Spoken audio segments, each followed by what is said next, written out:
Arvind sir geographical channel में आप सबका हार्दिक अभिनंदन है।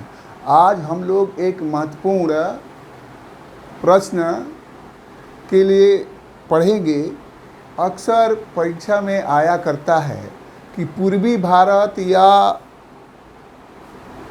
मध्य भारत या पश्चिम बंगाल में लोहा इस्पात उद्योग विकसित होने के क्या क्या कारण हैं, उसी के बारे में आज हम लोग डिस्कस करेंगे। हम लोग जानते हैं कि पूर्वी भारत या पश्चिम बंगाल में विशेषकर झारखंड के जमशेदपुर, बोकारो, उड़ीसा के राउरकेला और पश्चिम बंगाल के दुर्गापुर, कुल्टी और बर्नपुर में लोहा इस्पात उद्योग स्थापित हुए हैं। तो इन उद्योगों के कंसंट्रेशन के लिए या स्थापित होने के लिए कौन कौन से साधन हैं, उसके लिए हम लोग यही पढ़ेंगे। तो जो भी आएगा क्वेश्चन, या तो पूर्वी भारत पूछेगा या पश्चिम बंगाल में, दोनों का आंसर यही लिखेगा। या मध्य भारत में भी लिखेगा तो वही लिखेंगे कि पूर्वी भारत या पश्चिम बंगाल में लोहा इस्पात उद्योग के उन्नति के कारण factor responsible for concentration of iron steel industry in eastern India और वेस्ट बंगाल। तो पूर्वी भारत में लौह इस्पात के कारखाने विशेष रूप से झारखंड के जमशेदपुर, बोकारो, उड़ीसा के राउरकेला, पश्चिम बंगाल में दुर्गापुर, बर्नपुर एवं कुल्टी में स्थापित हुए। इनके स्थापित होने के निम्नलिखित प्रमुख कारक है। पहला, लौह अयस्क की प्राप्ति। जो कच्चे माल में पहला लौह अयस्क प्रमुख रूप से है। तो इन उद्योगों को झारखंड राज्य के सिंहभूम जिला के नोआ मुंडी, गुआ और चिरिया की खानों से लौह अयस्क या और आयरन मिल जाता है। इसके अतिरिक्त उड़ीसा राज्य के मयूरभंज एवं क्योंझर जिलों के गुरुमहिसानी, बादाम पहाड़, बोलागोर की खानों से भी लौह अयस्क या और आयरन की प्राप्ति हो जाती है। दूसरा प्रमुख रॉ मटेरियल कोयला की सुविधा है। इन उद्योगों के लिए कोयला रानीगंज, झरिया, बोकारो, गिरिडीह तथा कर्णपुर के कोयले की खानों से पर्याप्त रूप से कोयला मिल जाता है। अगला जो रॉ मटेरियल है वो चूना पत्थर की प्राप्ति। उड़ीसा के वीरमित्रपुर, भावनाथपुर, डाल्टनगंज की खानों से इन उद्योगों के लिए चूना पत्थर या अंग्रेजी में लाइव स्टोन की प्राप्ति हो जाती है। नेक्स्ट है मैग्नीज। हम लोग जानते हैं कि लोहा इस्पात उद्योग में मैग्नीज का प्रयोग लोहा को सख्त या हार्ड या कड़ा बनाने के लिए उपयोग किया जाता है। तो इन उद्योगों में मैग्नीज गंगपुर एवं बोनाई के खानों से मिल जाता है। नेक्स्ट है डोलोमाइट। ये इन उद्योगों के डोलोमाइट की प्राप्ति गंगपुर, सुंदरगढ़ एवं संभलपुर के खानों से हो जाती है। अगला जो महत्वपूर्ण कारक या फैक्टर है, स्वच्छ जल, क्लीन वाटर।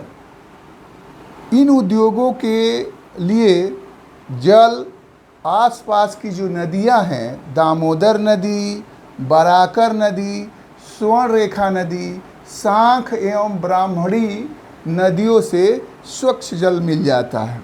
इसके अतिरिक्त है शक्ति के साधन, पावर रिसोर्स यानी बिजली की सुविधा। मशीनों को, इन उद्योगों के मशीनों को चलाने के लिए डीवीसी, दामोदर वैली कॉरपोरेशन या दामोदर नदी घाटी परियोजना, हीराकुड परियोजना से जल विद्युत तक के साथ साथ आसपास कोयले की उपलब्धता के कारण ताप विद्युत केंद्र यानी थर्मल पावर सेंटर से ताप विद्युत या थर्मल पावर की उपलब्धता हो जाती है। उसके बाद नेक्स्ट है परिवहन की सुविधा। हम लोग जानते हैं कि किसी भी उद्योग या कल कारखाने के लिए परिवहन की सुविधा महत्वपूर्ण होती है, क्योंकि कच्चे माल को कारखाने तक पहुंचाना और कारखाने से जो बने सामान हैं उसको मार्केट तक पहुंचाना में परिवहन की साधनों की महत्वपूर्ण भूमिका होती है। अतः इन कारखानों के पूर्व एवं दक्षिण पूर्व रेलवे के साथ ही साथ सड़क मार्ग, विशेषकर राष्ट्रीय सड़क मार्ग की सुविधाएं उपलब्ध है। नेक्स्ट है सस्ते एवं कुशल श्रमिक। लोग जानते हैं कि प्रत्येक कल कारखाने या फैक्ट्रियों में बहुत सारे मजदूर लगते हैं और मजदूरों की कुशलता से ही जो उत्पादन होते हैं उसके क्वालिटी भी प्रभावित होती है। इसलिए इन उद्योगों को जो आसपास के घने आबाद राज्य, विशेषकर झारखंड, बिहार, पश्चिम बंगाल, उड़ीसा, उत्तर प्रदेश से सस्ते एवं कुशल श्रमिकों की प्राप्ति हो जाती है। नेक्स्ट है बाज़ार। बाज़ार भी महत्वपूर्ण भूमिका निभाता है। अगर कोई भी सामान का जो डिमांड ना हो या बाज़ार ना हो तो सामान बनने से कोई लाभ नहीं है। इसलिए यहाँ का इन उद्योगों के जो बने हुए सामान हैं लोहा इस्पात के, वो सबसे बड़ा मार्केट कोलकाता महानगर के साथ साथ आसपास के जो घने आबाद राज्य हैं उसमें भी महत्वपूर्ण मांग है। साथ ही साथ नेक्स्ट है बंदरगाह की सुविधा या पोर्ट फैसिलिटी। उद्योगों से जो निर्मित सामान हैं दूसरे देशों में निर्यात या एक्सपोर्ट करने के लिए, साथ ही साथ विदेशों से उत्तम किस्म की जो मशीनों का इंपोर्ट जो होता है वो बंदरगाह या पोर्ट से होता है। तो इन उद्योगों के लिए हल्दिया बंदरगाह एवं कोलकाता बंदरगाह की सुविधा जो है उपलब्ध है। इसके साथ ही साथ इस राज्य में जो गवर्नमेंट की पॉलिसी है वो भी अनुकूल है। तो यह जो प्रश्न पूछता है कि पूर्वी भारत या पश्चिम बंगाल में लोहा इस्पात उद्योग के उन्नति के क्या कारण हैं, इसके ये कारण हम लोग लिख देंगे।